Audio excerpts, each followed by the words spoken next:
ವೀಕ್ಷಕರೇ ನಮಸ್ಕಾರ. ನಾನು ನಿಮ್ಮ ನಾಗರಾಜ್ ಚೋಳು, ಪ್ರಖ್ಯಾತ ಜ್ಯೋತಿಷಿ, ವಾಸ್ತು ಹಾಗೂ ಸಂಖ್ಯಾಶಾಸ್ತ್ರಜ್ಞರು ಮಾತನಾಡ್ತಾ ಇರ್ತಕ್ಕಂಥದ್ದು.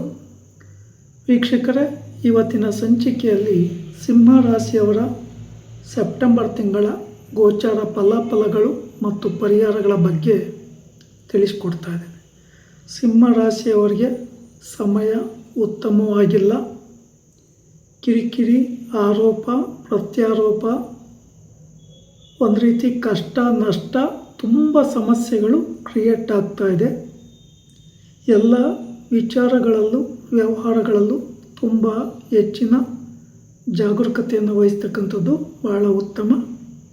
ಸರ್ಪದೋಷದ ಪ್ರಭಾವ ಬಲವಾಗಿ ಇರೋದರಿಂದ ಶ್ರೀ ಕ್ಷೇತ್ರ ಕುಕ್ಕೆ ಸುಬ್ರಹ್ಮಣ್ಯದಲ್ಲಿ ಸರ್ಪ ಸಂಸ್ಕಾರ ಶಾಂತಿ ಹೋಮ, ಆಶ್ಲೇಷ ಬಲಿ, ನಾಗಪ್ರತಿಷ್ಠೆ ಮಾಡಿಸ್ತಕ್ಕಂಥದ್ದು ಬಹಳ ಉತ್ತಮ. ಹಾಗೆ ನಿಮ್ಮ ರಾಶಿಗೆ ಅಷ್ಟಮ ಶನಿ ದೋಷ ಇರೋದ್ರಿಂದ ಯಾವಾಗಲೂ ನಿದ್ದೆ ಬರ್ತಕ್ಕಂಥದ್ದು, ಆಲಸ್ಯ, ಯಾವುದೇ ಕೆಲಸ ಕಾರ್ಯಗಳಲ್ಲಿ ಅಡ್ಡಿ ಆತಂಕಗಳೇ ಜಾಸ್ತಿ ಬರ್ತದೆ. ನೀವು ಅಂದ್ಕೊಂಡಂಥ ಯಾವುದೇ ಪಾಸಿಟಿವ್ ಕೆಲಸ ಕಾರ್ಯಗಳು ಆಗೋದಿಲ್ಲ. ಈ ಅಷ್ಟಮ ಶನಿಯ ದೋಷಕ್ಕೆ ತಪ್ಪದೆ ಪರಿಹಾರಗಳನ್ನು ಮಾಡ್ಕೊಂಬೋದು ಭಾಳ ಉತ್ತಮ.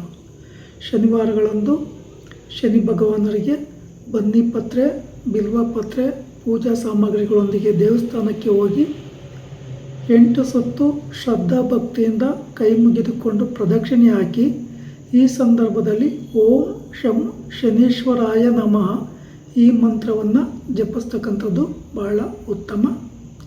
ಅನಂತರ ದೇವಸ್ಥಾನದ ಎದುರಲ್ಲಿರ್ತಕ್ಕಂಥ ಕುಂಡದಲ್ಲಿ ಎಳ್ಬತ್ತಿ ದೀಪ ಹಚ್ಚಿ, ಆ ದೇವಸ್ಥಾನದಲ್ಲಿ ನವಗ್ರಹಗಳ ಸಾನ್ನಿಧ್ಯ ಇದ್ದರೆ ನವಗ್ರಹಗಳಿಗೆ 9 ಸುತ್ತು ಕೈ ಮುಗಿದು ನಮಸ್ಕಾರ ಮಾಡಿ, ಈ ಸಂದರ್ಭದಲ್ಲಿ ಓಂ ನಮಃ ಸೂರ್ಯಾಯ ಸೋಮಾಯ ಮಂಗಳಾಯ ಬುಧಾಯ ಚ ಗುರು ಶುಕ್ರ ಶನಿಭ್ಯಶ್ಚ ರಾಹುವೇ ಕೇತುವೆ ನಮಃ ಈ ಮಂತ್ರವನ್ನು ಜಪಿಸಿ ಶ್ರದ್ಧಾ ಭಕ್ತಿಯಿಂದ ದೇವಸ್ಥಾನದಲ್ಲಿ ಪೂಜೆ ಮಾಡಿಸ್ಕೊಳ್ಳಿ ಬನ್ನಿ.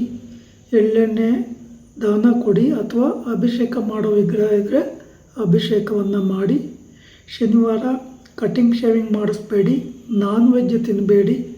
ಕಪ್ಪು ನೀಲಿ ಬಣ್ಣದ ವಸ್ತ್ರಗಳ ಧಾರಣೆ ಉತ್ತಮ ಅಲ್ಲ. ಹೊಸ ವ್ಯಾಪಾರ ವ್ಯವಹಾರಗಳಿಗೆ ಶನಿವಾರ ಶುಭಪ್ರದವಾಗಿ ಇರೋದಿಲ್ಲ. ದೇವಸ್ಥಾನದಿಂದ ಬಂದ ನಂತರ ಆಂಜನೇಯನ ದೇವಸ್ಥಾನ, ಮಹಾಕಾಳಿ ದೇವಿ ದೇವಸ್ಥಾನ, ಅಯ್ಯಪ್ಪ ಸ್ವಾಮಿ ದೇವಸ್ಥಾನಗಳಲ್ಲಿ ಪೂಜೆ ಕೊಡಿ. ಸಾಧ್ಯ ಆದರೆ ದಿನನಿತ್ಯ 8 ಸಲ ಹನುಮಾನ್ ಚಾಲೀಸ್ ಪಾರಾಯಣ ಮಾಡೋದು ಬಹಳ ಒಳ್ಳೆಯದು. ಇದಲ್ಲದೆ ನೀವೇನಾದರೂ ಹೊಸ ವ್ಯಾಪಾರ ವ್ಯವಹಾರಗಳನ್ನು ಮಾಡ್ತಾಯಿದ್ರೆ, ಏನಾದರೂ ತೆಗೆದುಕೋಬೇಕು ಅಂತ ಇದ್ದರೆ, ಯಾರಿಗಾದರೂ ಹಣ ಕೊಟ್ಟಿದ್ರೆ ಸಮಯಕ್ಕೆ ಸರಿಯಾಗಿ ನಿಮ್ಮ ಹಣ ವಾಪಸ್ ಸಿಗೋಲ್ಲ. ನಿಮ್ಮ ಕೆಲಸ ಕಾರ್ಯಗಳು ಸಹ ಆಗೋದಿಲ್ಲ. ಗುರುಬಲ ಇಲ್ಲ, ವಿದ್ಯಾರ್ಥಿಗಳಿಗೂ ಸಹ ಗುರುಬಲ ಇಲ್ಲ. ಹಾಗಾಗಿ ಒಂದರ ಮೇಲೆ ಒಂದು ನೆಗೆಟಿವಿಟಿ ಪ್ರಾರಂಭ ಆಗಿರೋದ್ರಿಂದ ಗುರುವಾರಗಳಂದು ರಾಘವೇಂದ್ರ ಸ್ವಾಮಿ ದೇವಸ್ಥಾನ, ಸಾಯಿಬಾಬಾ ಮಂದಿರ, ವಿಷ್ಣುವಿನ ಮಂದಿರ, ದತ್ತಾತ್ರೇಯರ ಸಾನ್ನಿಧ್ಯದಲ್ಲಿ ಅಥವಾ ಈಶ್ವರನ ದೇವಸ್ಥಾನಗಳಲ್ಲಿ ಹಳದಿ ಹೂ ಅರ್ಪಣೆ ಮಾಡಿ ಅಥವಾ ಬಿಲ್ವ ಪತ್ರೆಯನ್ನು ಅರ್ಪಣೆ ಮಾಡಿ ಶ್ರದ್ಧಾ ಭಕ್ತಿಯಿಂದ ಪೂಜೆ ಮಾಡಿಸಿ. ಸಾಧ್ಯ ಆದರೆ ಓಂ ನಮಃ ಶಿವಾಯ ಮಂತ್ರವನ್ನು 108 ಸಲ ಜಪಿಸೋದು ಒಳ್ಳೆಯದು. ಅಥವಾ ಓಂ ನಮೋ ನಾರಾಯಣಾಯ ಈ ಮಂತ್ರವನ್ನಾದರೂ 108 ಸಲ ಜಪಿಸಿ. ಅಥವಾ ರಾಘವೇಂದ್ರ ಅಷ್ಟೋತ್ತರ ಶತನಾಮಾವಳಿ ಪಾರಾಯಣ ಮಾಡೋದ್ರಿಂದ ನೆಗೆಟಿವಿಟಿ ಕಡಿಮೆ ಆಗುತ್ತೆ. ಆದರೆ ಯಾವುದೇ ವ್ಯವಹಾರಗಳಲ್ಲಿ ದುಡುಕಿ ನಿರ್ಧಾರಗಳನ್ನು ತೆಗೆದುಕೊಂಬೋದು ಅಷ್ಟೊಂದು ಉತ್ತಮ ಅಲ್ಲ. ಈಗ ನಡೀತಾ ಇರ್ತಕ್ಕಂಥ ಟೈಮು, ನೀವು ಯಾರನ್ನೇ ನಂಬಿದರೂ, ಪಾರ್ಟ್ನರ್ಶಿಪ್ ವ್ಯವಹಾರ ಮಾಡ್ತಾಯಿದ್ರು ಸಹ ನೀವು ಅಂದ್ಕೊಂಡಂಥ ಪ್ರಾಫಿಟ್ಟು ಅಥವಾ ಕೆಲಸ ಕಾರ್ಯಗಳು ನೀವು ಅಂದ್ಕೊಂಡ ರೀತಿಯಲ್ಲಿ ಆಗೋದಿಲ್ಲ. ವಿಶೇಷವಾಗಿ ಎಚ್ಚರಿಕೆಯನ್ನು ವಹಿಸಿ ಶ್ರದ್ಧಾ ಭಕ್ತಿಯಿಂದ ಪರಿಹಾರಗಳನ್ನು ಮಾಡಿಕೊಳ್ಳಿ.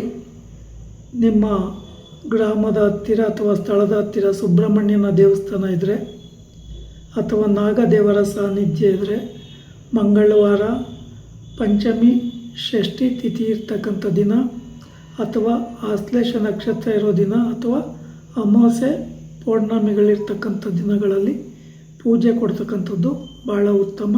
ಹಾಲಿನ ಅಭಿಷೇಕ ಮಾಡಿಸ್ಬೋದು, ಪಂಚಾಮೃತದ ಅಭಿಷೇಕ ಮಾಡಿಸ್ಬೋದು. ನಿಮ್ಗೆ ಇಷ್ಟವಾದಂಥ ಪೂಜೆಯನ್ನು ಮಾಡಿಸಿ ನಾಗದೇವರ ವಿಗ್ರಹ, ಕಲ್ಲಿನ ವಿಗ್ರಹವನ್ನು ತೊಳೆದು ಸ್ವಚ್ಛಗೊಳಿಸಿ ಪೂಜಾ ಸಾಮಗ್ರಿಗಳನ್ನು ಸಮರ್ಪಣೆ ಮಾಡಿ ಶ್ರದ್ಧಾ ಭಕ್ತಿಯಿಂದ ಪ್ರಾರ್ಥನೆ ಮಾಡ್ಕೊತಕ್ಕಂಥದ್ದು ಭಾಳ ಉತ್ತಮ. ಯಾವುದೇ ಕಿರಿಕಿರಿ ಗಲಾಟೆಗಳಲ್ಲಿ ಉದ್ವೇಗಕ್ಕೆ ಒಳಗಾಗದೆ ಶಾಂತ ರೀತಿಯಲ್ಲಿ ಕೂಲಾಗಿ ಆ ಸಮಸ್ಯೆಗಳನ್ನು ಹ್ಯಾಂಡಲ್ ಮಾಡೋದು ಭಾಳ ಉತ್ತಮ. ಪಾರ್ಟ್ನರ್ಶಿಪ್ ವ್ಯವಹಾರ ಆಗಲಿ ಅಥವಾ ದೊಡ್ಡ ಮಟ್ಟದ ಹಣ ಮಾಡ್ತೀವಿ ಅಂತೇಳಿ ಇನ್ವೆಸ್ಟ್ಮೆಂಟ್ ಮಾಡೋಕ್ಕೆ ಹೋಗಿ ನಷ್ಟಕ್ಕೆ ಕಷ್ಟಕ್ಕೆ ಒಳಗಾಗಬೇಡಿ. ವೀಕ್ಷಕರೇ, ಈ ವಿಡಿಯೋ ಇಷ್ಟ ಆಯಿತು ಅಂದರೆ ಲೈಕ್ ಮಾಡಿ, ಶೇರ್ ಮಾಡಿ, ಫಾಲೋ ಮಾಡಿ, ಆ ಲೈಕನ್ ಒತ್ತಿ, ಬೆಲ್ಲೈಕನ್ ಒತ್ತಿ. ನಮಸ್ಕಾರ.